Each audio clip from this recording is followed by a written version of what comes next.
রমজান শেষে ঈদের খুশি। আর ঈদের খুশিতে আমাদের প্রত্যেকটি সবার ঘরে ঘরে মজার মজার রান্না হবে। আর রান্নার ভিতরে থাকতে হবে অবশ্যই ঘি।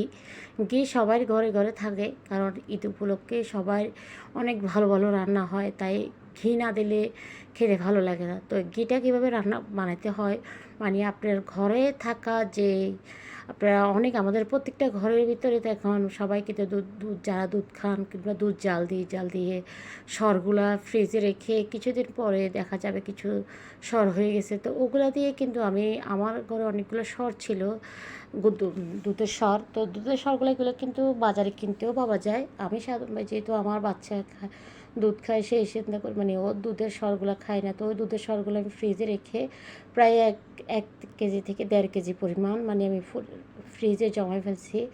তারপর আমি এখন যেহেতু আমাদের এখন সামনে ঈদে অনেক ঘি লাগবে, তো আমি বানিয়ে ফেলতেছি ঘিটা কীভাবে বানাতে হবে। প্রথমে আমি ফ্রিজের থেকে বের করি, একদম নর্মাল করে ফেলছি, নর্মাল করি ব্লান্ডার করে ফেললাম। ব্লান্ডারে তো আসলে সবাই জানেন, আপনি সবাই জানি ব্লান্ডার কীভাবে করতে হয়। আর ব্লান্ডার করি আমি ঠান্ডা পানি আগে থেকে ফ্রিজে রেখে দিয়েছি, তারপরে ফ্রিজে তখন দেখা যাচ্ছে মানে বরফ হয়ে গেছে। আর এরকম বরফে রাখতে হবে সাধারণত, দেখতেই পাচ্ছেন আমি কীভাবে নিয়ে নিচ্ছি। ব্লান্ডার করার পরে একটা বোলের সাহায্যে নিলাম, বোলের ভিতরে পানি মানে ঠান্ডা পানিগুলো এবং বরফটা দিয়ে দিলাম। উপর থেকে ঘিগুলো উঠে গেলো, মানে উপর থেকে ঘিগুলো উঠে যাওয়ার পরে আমি আলতো হাতের সাহায্যে সবগুলো নিয়ে নিলাম। দেখতে পাচ্ছি একটা প্যানের সাহায্যে নিলাম।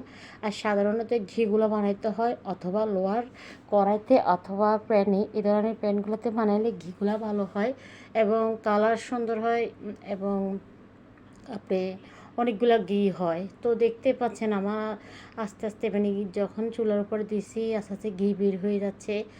তো এখন অনবরত নাড়ানাড়ি করতে হবে যাতে কোনো অবস্থাতে তলাতে না লাগে। তো আমরা এইভাবে চাইলে কিন্তু সবার ঘরে বসে কিন্তু একটা ঘি বাজারে কিনতে চাইলে অনেক টাকা লাগে, তো আমরা এত টাকা নষ্ট করি যেহেতু আমাদের হাতে আমরা জানি সবাই এখন বেশ কম সবাই জানে ঘি বানানো। আবার এখন যেহেতু আমরা এই ধরনের কাজগুলো যেহেতু সহজ এবং আমরা চাইলে কিন্তু প্রত্যেকটা ঘরে কিন্তু 2 টাকা বাঁচাইলে হাজব্যান্ডের জন্য একটু সুবিধা হয়। হাজব্যান্ডের আসলে প্রত্যেকটা জিনিসের এত দাম, কোনটা কিনবো না কোনটা কিনবো, একটা জিনিস ঘরে থাকলে হাজব্যান্ডের মনে অনেকটা খুশি লাগে। দেখতেই পাচ্ছেন ঘিটা কত সুন্দরভাবে বের হয়ে গেছে।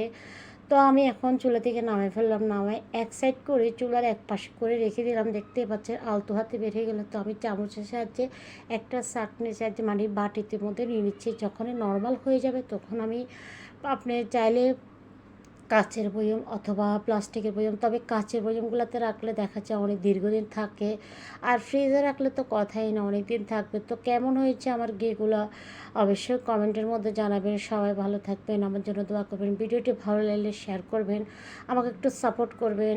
আর আপনাদের ভাইয়াকে আমি আজকে অনেক দিন থেকে বলতেছি একটা বড় সাইজের মাছ খাবো, ব্রিকেট মাছ। এই ধরনের মাছ আমার খেতে খুব ভালো লাগে।